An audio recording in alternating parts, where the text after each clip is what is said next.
Good morning, Michael Walsh with Roger Norgel here. Welcome to Norwal Farm.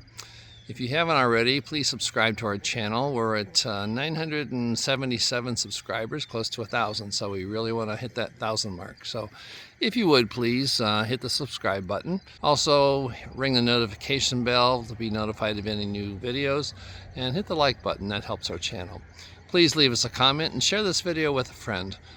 Today we've got several different things. Spraying the hay field that's directly behind me.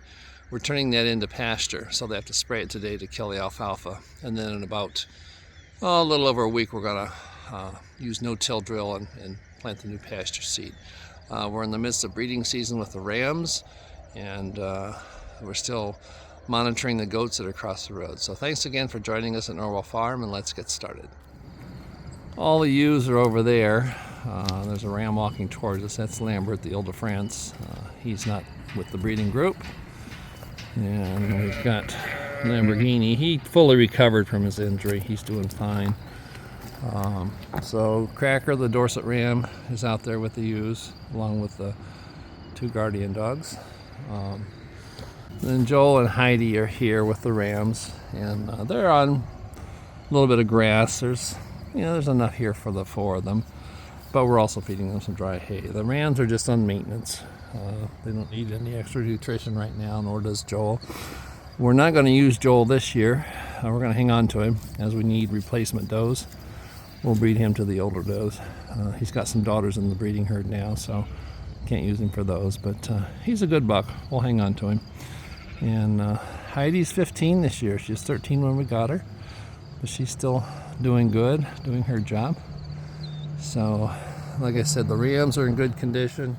Lamborghini's good and friendly. Arnie and Lynn from Utopia Farms raised him, and they did a good job. They raised Cracker too, and they're both pretty friendly, easy to handle. This time of year, though, or always, we watch them because you can never really trust a ram. But they've never shown any signs of aggression. Lambert, he's pretty wild. He was never handled much, and he's okay to be around, but if you go to try to catch him, he runs from you. But this guy's a big pussycat. He's a good boy. Heidi, once you get her caught, she's fine, but she does not like to be caught. Try to catch her, you usually have to corner her in a pen or something, get a halter on her. Once you get the halter on, you can do anything you want to with her. But out in the field, she doesn't want to be caught. But these guys are doing good. So we'll get the grain for the ewes out in the pasture. So this is the October group of ewes. They're doing about 6 weeks, so we have started them on grain.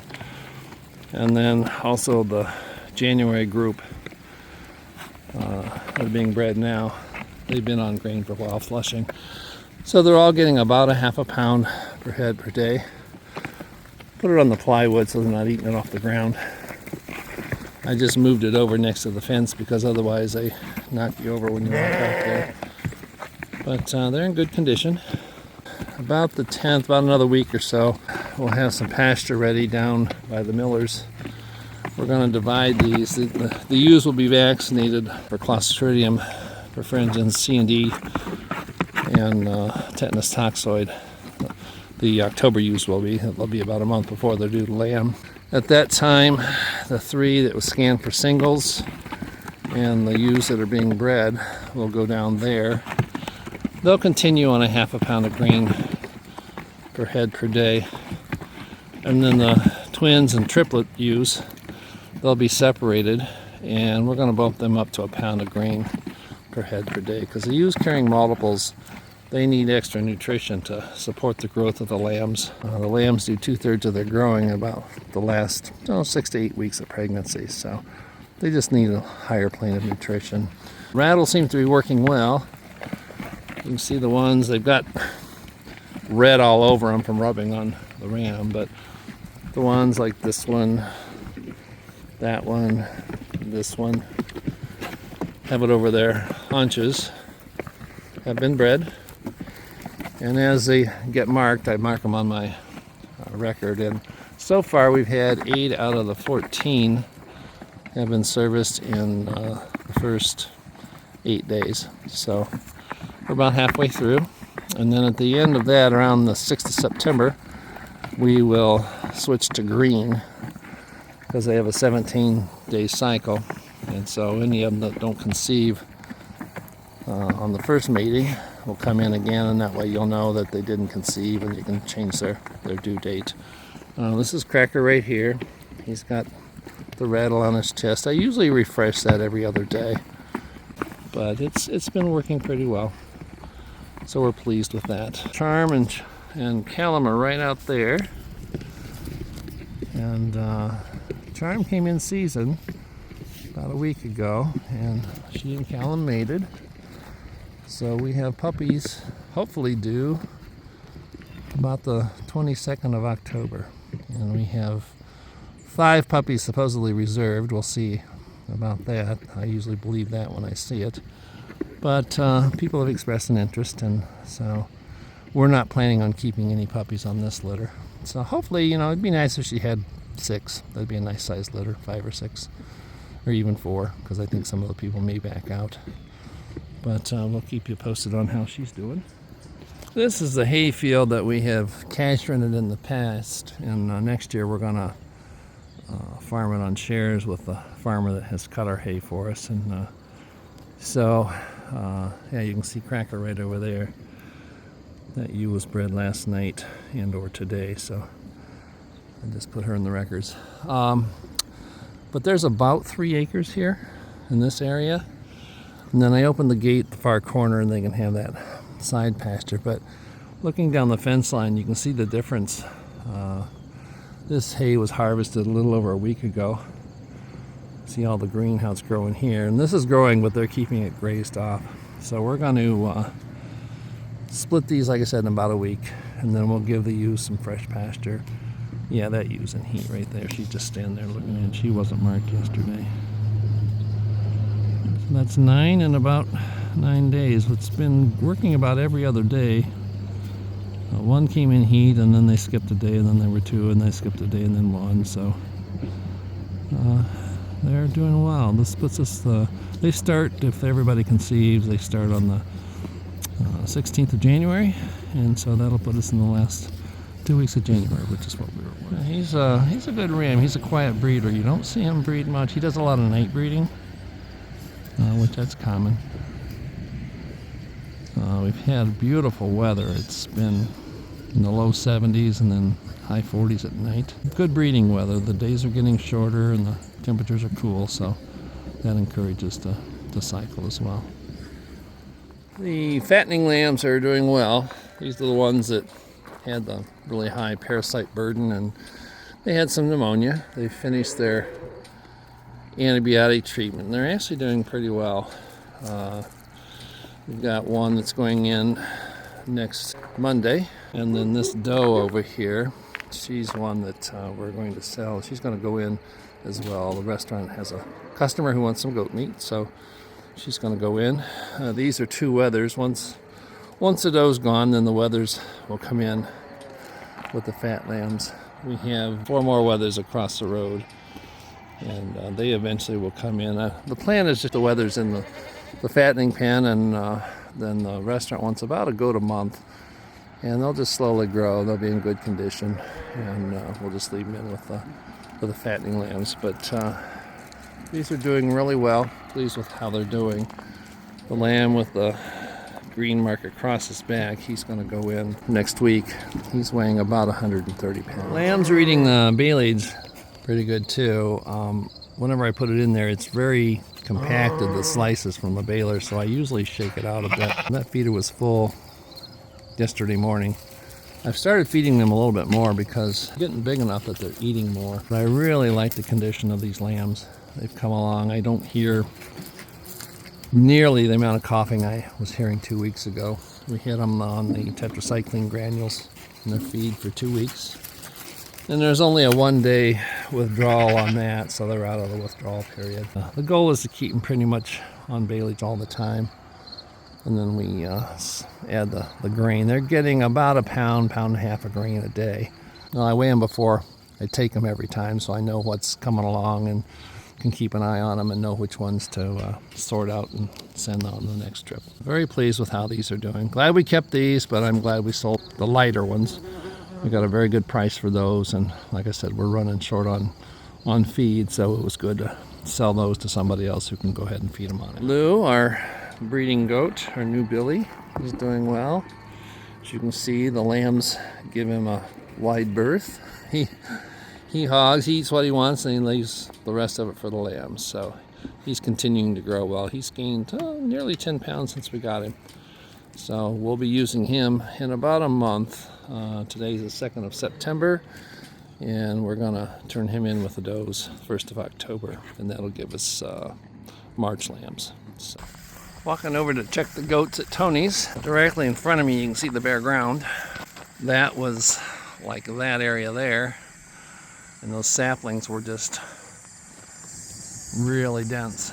So this is their new area where they like to bed down. You'll see them resting in the mid-morning and then again in the afternoon and evening. Right now they're out grazing, but they have just totally obliterated this. They've worked this area down pretty good here. As you can see on the screenshots of the records, they've been on this bigger area. It's a little over 2 acres for 2 weeks. Based upon the vegetation, they'll be here at least another 1 to 2 weeks, probably 2 weeks. They've got a lot of brush here yet to clear off. So they're getting as much as they want to eat. And like I say, they'll graze a while and then they'll go up and they'll rest and take it easy. Got some dog food with me for Garrett if I can find him. But you can see how dense that is in there. We'll walk around this, try to find Garrett. Garrett! We've got some paths through there, but you can see how dense that vegetation is. The mosquitoes are horrible here. I got a mosquito net on around my face, but they have been terrible this year. We're on the back side of this. See, there's a lot of vegetation out there, so we're thinking that they've kind of trampled down, but at least a week, probably 2 weeks or a little more for them to clear this out. I still haven't found them. They're probably down here under that clump of trees over there. We found them down here. Not sure where Garrett is. You can see I came around the corner there. There he is. Nope. Garrett, come on. There he is, right back there. Come here, bud. Trick is to get the food down for Garrett without the goats taking it. Come on, Garrett. Here. Garrett, come on.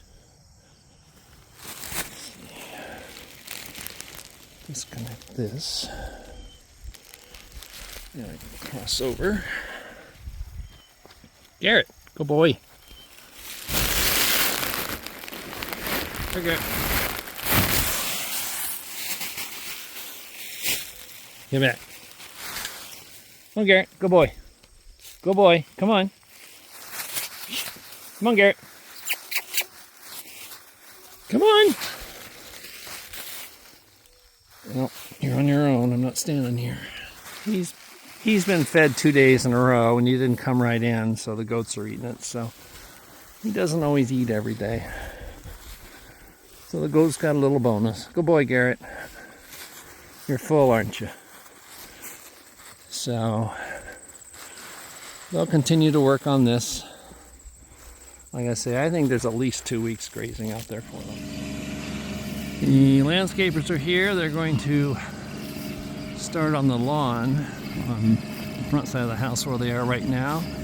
They will continue on and go around the back side about over to there, get the lawn seeded, and then they have to finish the waterfall and the pond. And once that's finished, then they will finish the lawn on this side, and then that should be about it for this phase. Here, I don't know, they may put some trees in here yet, I don't know for sure. You can see they're tilling the ground up here. They're going to seed this to grass.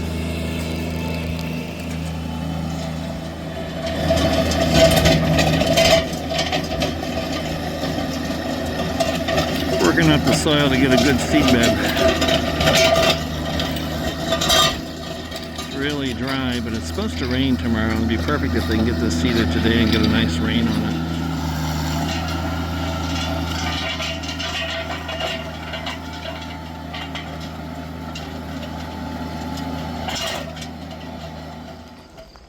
Getting the seed bed prepared. They've skimmed the rocks off of this half, which they're right there. You can see the row of rocks behind the skid loader there. So they're planning to get this all seeded today because we're supposed to get up to about a half an inch of rain tomorrow. They're forecasting. Hopefully we do.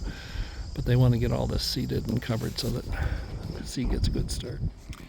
They've got the grass seeded and some of the stepping stones down. So now they're putting down the straw mat to cover this. And they're going the whole length in front of the house here. So we're supposed to get some rain tomorrow, which would be perfect. Get a nice, easy rain on this, and then we can keep it watered after that. So that'll be nice to have the lawn established. They finished their seeding work for the day. I'm out here on the front side of the house. They put 3 different varieties of grass down, then a cover crop as well. This will all be mulched in here, and there's going to be some of the stepping stones which are covered up right now, but there'll be stepping stones here as well, going over to the other stepping stones. So this is all done. Coming around the back side and up even with where the cement pad is for the mechanicals. So this was our goal for today, and it's supposed to rain most of the day tomorrow, I think, and then again on Thursday night. Hopefully it's a nice easy rain.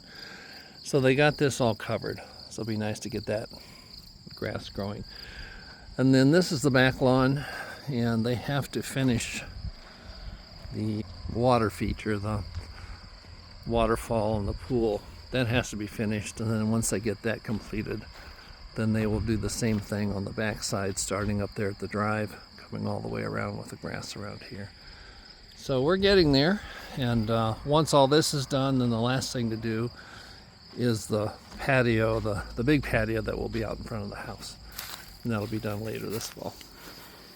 Freya had an injury to her ear. We think it was from rough playing with Chloe. We didn't see it happen, but she developed what's called a hematoma, and you can see in the pictures there. So she had to have it repaired. Come here, Freya. Here, sit. Freya. So she's got a little pad sutured on the underneath side of that one ear.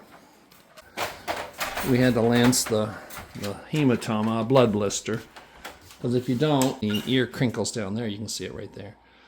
So in the center of that pad, there's a little area cut out of the pad, and then beneath that, there was an incision that we took the skin off the lower side to drain the hematoma. And so we leave that stitched for 3 weeks and then take it out